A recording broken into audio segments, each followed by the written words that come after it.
Today on CCX News, investing in medical technology, how one international company is creating new jobs in Plymouth with some help from the state. Governor Tim Walz, alongside other government officials and business leaders, visited Phillips in Plymouth to celebrate its upcoming expansion.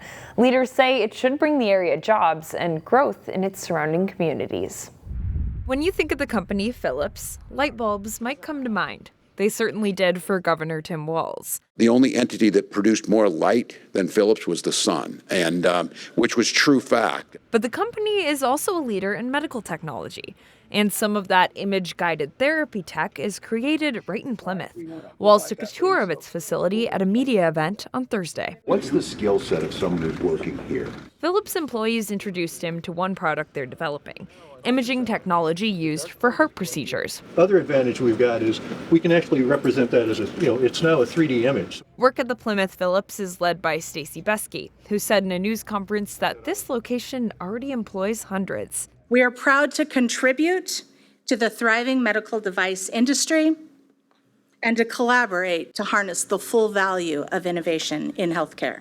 Matt Verlick of Deed says his department invested $3.5 million in grants and loans. I'm happy to say that even though there are a number of question marks, of course, around the economic future, Minnesota enters into this moment with a lot of momentum. That money will help Phillips to fund an expansion of manufacturing, research and development, and a medtech training center. A 130-year-old company that is now at the forefront of making someone's life easier. Instead of open heart surgery and not having all the data, you have a one-day procedure with the products that are being produced here in Plymouth, Minnesota.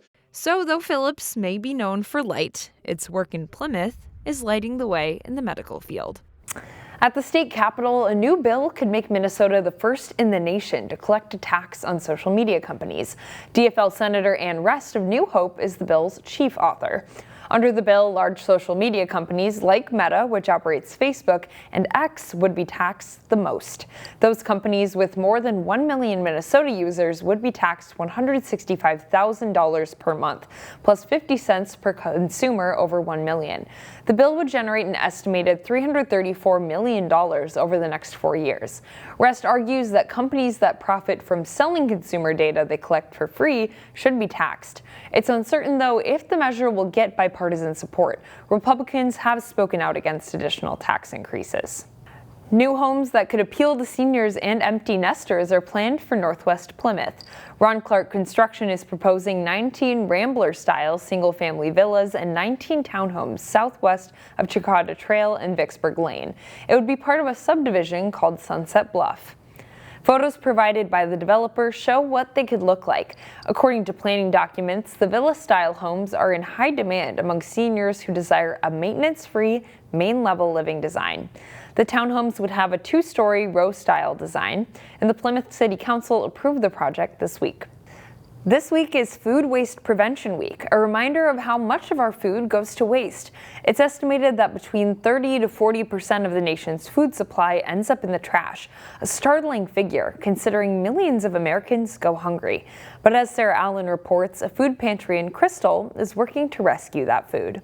This is the vehicle that I would go to pick up the food in. Dave Fernelius just got done with his bi-weekly grocery run. When you pick up the product, you have to measure the temperature, right, and make sure it's not too warm or whatever if it's perishable dairy stuff. Or should we say grocery rescue? I often live by a philosophy that says when you have more than you need, build a longer table, not a taller fence.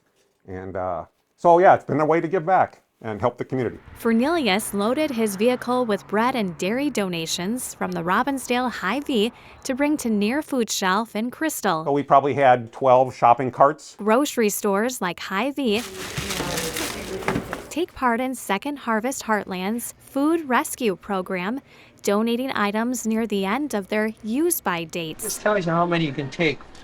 5 of each. Everything is needed because we're a little mini store for our clients. And so with the Shopper's Choice, they come in and they can choose what they would like. Near Food Shelf Director Thea Bruley says the majority of its frozen and fresh foods are grocery store donations. If we did not have that, we would be only probably giving out bare minimum of what we're able to have donated to us, which would be mainly shelf-stable items. Near Food Shelf tries to make the best use of the donations as possible. As an absolute last resort, Near will put any unused food into this barrel that will go to a local pig farmer. And we fill them throughout the week, and then he feeds it, cooks it, and feeds it to his pigs. Bruley says donations from grocery stores and volunteers keep them running. Because otherwise it's just going to get thrown out. So this is a way that it can help people in the community. It's just a way to help folks. In Crystal, Sarah Allen, CCX News.